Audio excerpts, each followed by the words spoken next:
propaganda atau istilahnya tipu muslihat itu sudah acap kali sering disampaikan oleh KKB. Seperti yang kemarin misalnya dia bilang bahwa saya bisa bilang bahwa harus ada pengosongan karena kita sudah akan perang bla bla bla gitu. Itu sifatnya intimidasi kepada masyarakat sehingga masyarakat ragu untuk bekerja, ragu untuk beraktivitas, tidak mau ke kebun dan sebagainya gitu ya. Termasuk yang 11 orang yang diklaim sebagai tentara. Tentara itu tercatat namanya, terregister namanya. Hari ini tidak ada satupun prajurit TNI yang atau Polri yang gugur di sana. Artinya apa? Artinya itulah hoax yang disampaikan oleh pihak KKB supaya dia lepas dari tuntutan hak asasi manusia bahwa dia melakukan kekejian, kebiadaban dengan membunuh masyarakat yang bercoba jadi peluang. Nah, gitu ya. Jadi itu yang acap kali dilakukan oleh pihak KKB selama ini. Gitu. Dia berpura-pura itu militer. Kenapa dia bilang itu militer? Supaya dia terlepas dari tuduhan bahwa dia sebagai pelanggar hak asasi manusia. Makanya dia sampai itu paling gampang itu tentara katanya. Itu sama kejadiannya dengan penganiayaan ada pembunuhan terhadap guru dan nakes yang lalu. Dia bilang gitu kan, wah itu tentara, intel TNI bah. Faktanya apa? Memang dia guru, memang dia nakes gitu ya. Tapi dibilang bahwa itu adalah tentara. Nah, itu supaya dia tidak dituduh dunia internasional bahwa dia adalah pelanggar hak asasi manusia. Itu Mbak Putu kira-kira.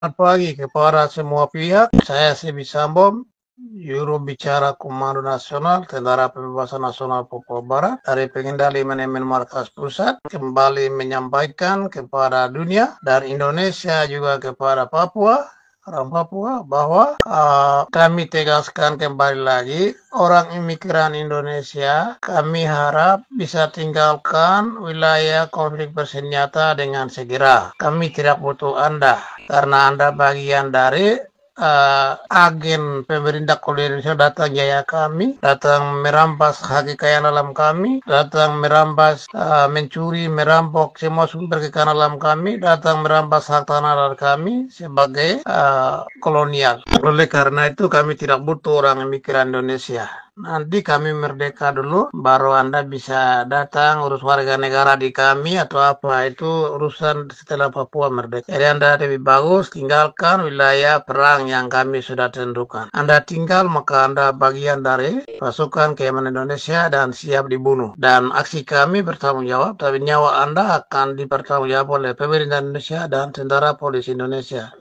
Karena tentara polisi Indonesia dan pemerintah Indonesia bohongi Anda bahwa aman-aman, kami akan siap jamin. Jadi bilang tentara polisi itu melindungi warga, itu warga siapa? Orang Papua itu bukan warga negara Indonesia, orang Papua itu bangsa Papua. Jadi itu dilindungi oleh TPNPB, bukan TNI Polri. TNI Polri datang sebagai penjahat, perampok, datang membunuh orang asli Papua.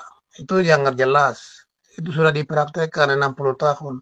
Dan orang Papua sudah hidup dengan ketidakharapan, hidup dengan tidak percaya kepada Indonesia, hidup dengan frustrasi akibat kejahatan tentara polisi Indonesia, hidup dengan penuh trauma. Ini fakta. Oleh karena itu kami sekali lagi tegaskan, orang-orang imigran Indonesia dari Sumatera, Kalimantan, Jawa, Madura, Maluku, NTT, NTP, Sulawesi, silakan tinggalkan Papua Barat dari wilayah konflik bersenjata. Kembali Jayapura kah, Serui kah, Biak kah, Manokwari kah, Sorong kah, Nabire kah, silakan. Tapi di situ juga nanti setelah kami mengumumkan revolusi total, kami akan usir kamu juga. Begitu. Kami tidak butuh Anda. Nanti SDM ke apa itu Papua Merdeka baru kami akan urus. Pembangunan Papua Merdeka kami akan bikin sendiri dengan uang kami sendiri. Kami kaya raya. Tidak seperti Indonesia, begitu. Yang kedua, kami tegaskan di sini Jakarta tidak main-main. Presiden Prabowo dengan kabinetnya, ya Anda harus bersedia duduk di meja perundingan dengan kami. Karena kami sudah mendeklarasikan perang 2017 oleh Pak Lekal di tinggi Jambi. 2017 itu perang revolusi tahapan sudah jalan. 10 kabupaten sudah mulai perang, itu revolusi tahapan. Revolusi total itu kami belum umumkan. Dan kami yakin kami akan hancurkan semua sendi-sendi kehidupan orang Indonesia di Papua. Karena Anda bukan punya tanah di sini. Kami yang punya tanah, pemilik negeri, berdiri dan membela residen bangkit dan lawan. Karena ketidakadilan, karena kejahatan militer Indonesia yang berlebihan, polisi Indonesia yang berlebihan di Papua terhadap orang asli Papua. Itu intinya. Jadi kami sampaikan kepada Presiden Prabowo dan kabinetnya, bersedia duduk di meja perundingan dengan kami segera. Sebab kami tidak akan berhenti.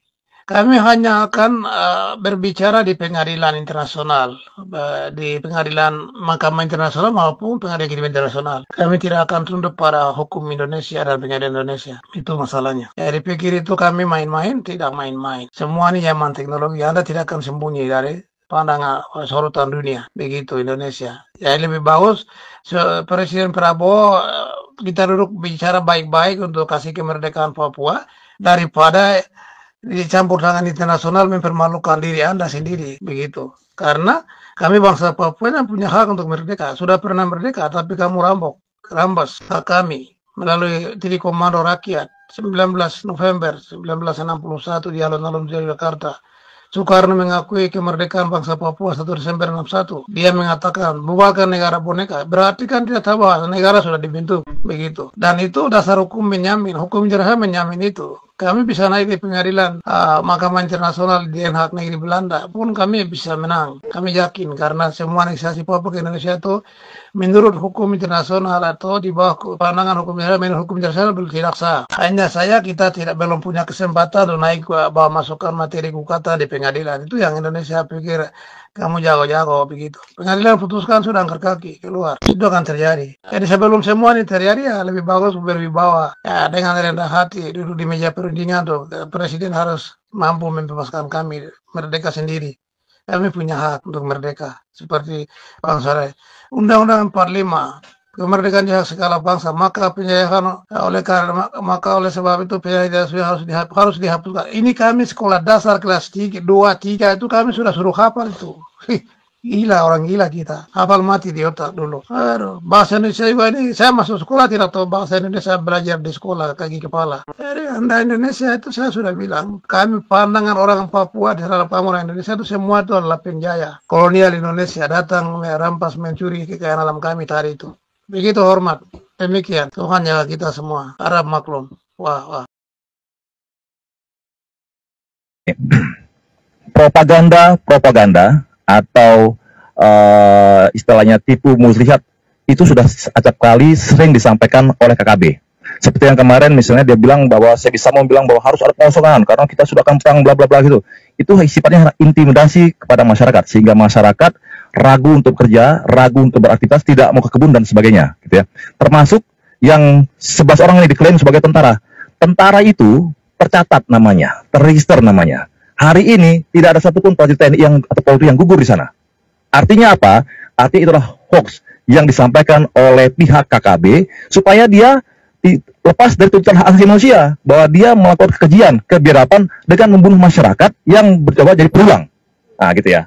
Jadi itu yang acap kali dilakukan oleh pihak KKB selama ini. Gitu. Dia berpura bahwa itu militer. Kenapa dia bilang itu militer? Supaya dia terlepas dari tuduhan bahwa dia sebagai pelanggar hak asasi manusia. Makanya dia sampai itu paling gampang itu tentara katanya. Itu sama kejadiannya dengan penganiayaan atau pembunuhan terhadap guru dan nakes yang lalu. Dia bilang kan gitu kan, wah itu tentara, Intel TNI bah. Faktanya apa? Memang dia guru, memang dia nakes gitu ya. Tapi dibilang bahwa itu adalah tentara. Nah, itu supaya dia tidak dituduh dunia internasional bahwa dia adalah pelanggar hak asasi manusia. Itu Mbak Putu kira-kira.